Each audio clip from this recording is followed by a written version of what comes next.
नमस्कार दोस्तों, मैं शुभम आप सभी का अपने YouTube चैनल गावो विश्वस्य मात्रा में स्वागत करता हूं। दोस्तों, गंगा तीरी नदियों पर जो मेरी पिछली वीडियो थी उसमें मैंने बताया था कि गौतम को मैंने बाबूगढ़ से ऑक्शन के माध्यम से ले लिया है। तो गौतम बाबूगढ़ से सीधा मेरे पास नहीं आया था, बीच में वो चौबे जी के एक मित्र के पास था कुछ दिनों के लिए, और फिर मैं और मुकेश जी जा कर के गौतम को ले आए थे। तो गौतम के रिकॉर्ड और ब्लड लाइन की जानकारी मैंने आपको पिछले वीडियो में दी थी। गौतम के पिता 909 नंबर के नंदी को ये आप स्क्रीन पर देख सकते हैं, और ये गौतम की मां को आप देख सकते हैं, 400 नंबर की गौ माता। इनका दूसरे ब्यात में 2156 लीटर का रिकॉर्ड दर्ज किया गया था, जो कि काफ़ी अच्छा और सराहनीय है। तो गौतम को मैंने अपने पिताजी के पास ही, जहाँ पर हरिणी को रखा है हमने, उसके साथ ही रखवा दिया था।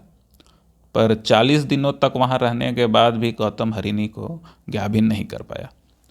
तो ऐसा मतलब लगता था कि गौतम जो है हम्पिंग करना चाहता है, पर एक टांग उठाकर दूसरा टांग वो उठाता ही नहीं था। तो हमें शुरू में लगा कि शायद हरिणी ही ठीक से हीट में नहीं आ रही है। पर एक दिन मुकेश जी दूसरी गाय जो कि अच्छे से हीट में थी उसको लेकर के गौतम के पास आए, और जब गौतम ने कुछ खास हरकत नहीं की तब हमें शंका हुआ कि कुछ समस्या हो सकती है, क्योंकि चौबे जी ने पहले भी यह शंका जाहिर की थी कि ये सभी जो नंदी थे जो कि बाबूगढ़ में सीमेंट निकालने के लिए गए हुए थे, इन्होंने कभी जो है हम्पिंग नहीं की है, इनसे कभी गर्भधारण का काम नहीं लिया गया था, और इनको सीधा जो है सीमेंट निकालने के लिए ले जाया गया था।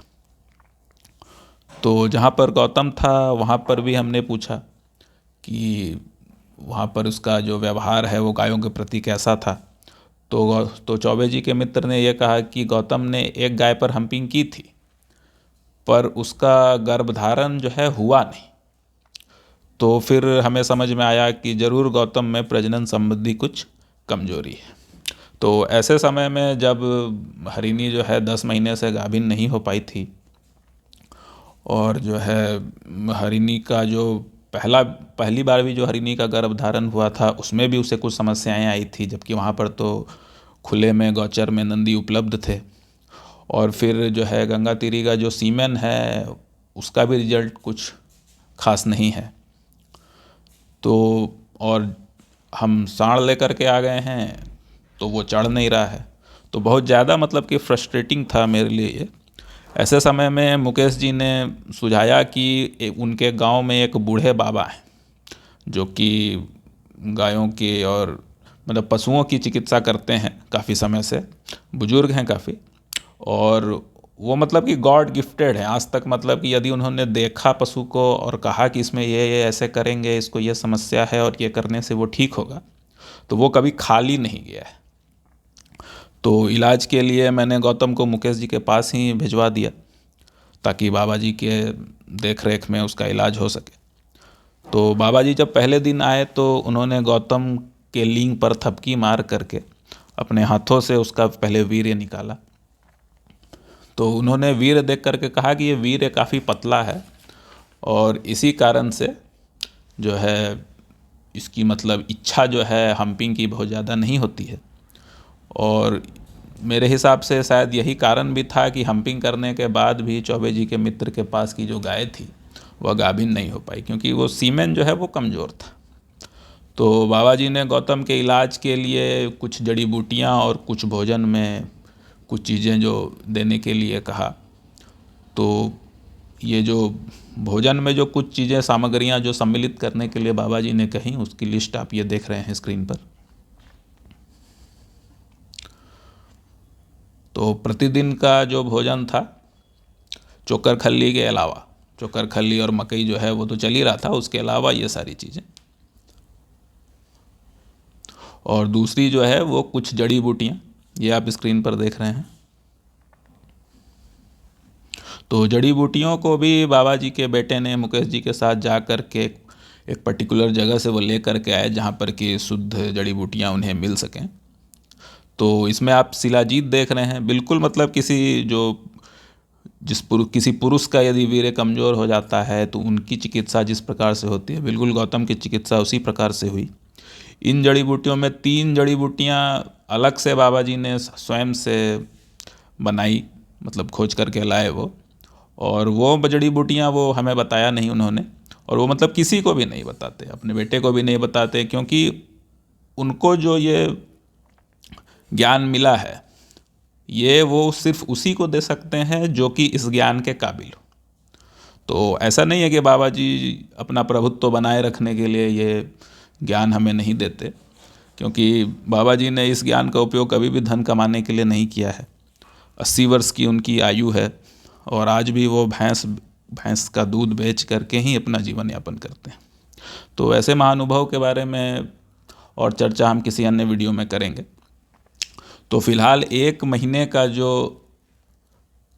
सामग्रियों का जो लिस्ट बना वो आप यहाँ पर देख सकते हैं।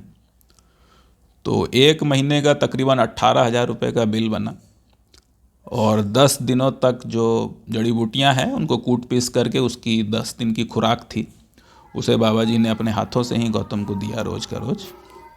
और रोज़ वो एक बार गौतम का अपने हाथों से वीर्य निकालते थे। तो धीरे धीरे जो है वीर्य है थोड़ा गाढ़ा होना शुरू हुआ, और तीसरे दिन बाबा जी स्वयं से ही एक गाय को लेकर के आए जो कि हीट में थी, और उन्होंने गौतम को उसके ऊपर चढ़ाया। पर उन्होंने कहा कि अभी वीर्य उतना मजबूत नहीं हुआ है कि ये गाभिन ठहर पाए, पर फिर भी हम्पिंग करना थोड़ा थोड़ा ये सीख जाए। 8वें दिन फिर मुकेश जी की गाय हीट में थी, तो उस पर जो है गौतम जो है चढ़ा, और इस बार बाबा जी ने कहा कि गर्भ रह जाना चाहिए, आप चेक करें 20 दिनों के बाद। फिर 10 दिन के बाद जो है दवा तो बंद हो गई, पर जो भोजन है वो इसको हमने 3 महीने तक चलाया। फिर मुकेश जी की कुछ दिनों बाद दूसरी गाय हीट में आई, उस पर भी गौतम चढ़ा, और अब जो है 2 महीने लगभग हो गए हैं और दोनों गाय जो है कन्फर्म अब जो है गाभिन हो चुकी है। तो अब गौतम बिल्कुल ठीक है, स्वभाव से काफ़ी शांत है। अनजान व्यक्ति को देखकर थोड़ा सा हिचकता है, थोड़ा डरता है, पर मतलब किसी को भी मारने का प्रयत्न वो बिल्कुल भी नहीं करता। तो बच्चे भी उसके पास चले जाते हैं, मुकेश जी के बच्चे उसके ऊपर बैठ भी जाते हैं। और रिकॉर्ड तो इसका जो है सो है ही, बाकी इसकी जो स्ट्रक्चर है, इसकी पीठ की बनावट देखिए, बिल्कुल मतलब सपाट सीधी है, जो स्लोप है बहुत ही नाम मात्र का है। तो इसी से हम आगे जो है अपनी जो हमारी जो गायें हैं उसका गर्भधारण करवाएंगे, और ये हमारा जो आगे का जो गंगातीरी नस्ल संवर्धन का जो भी प्लानिंग है उसमें यह मुख्य नंदी रहने वाला है। तो आज के वीडियो में इतना ही, तब तक के लिए जय गौ माता, जय गोपाल।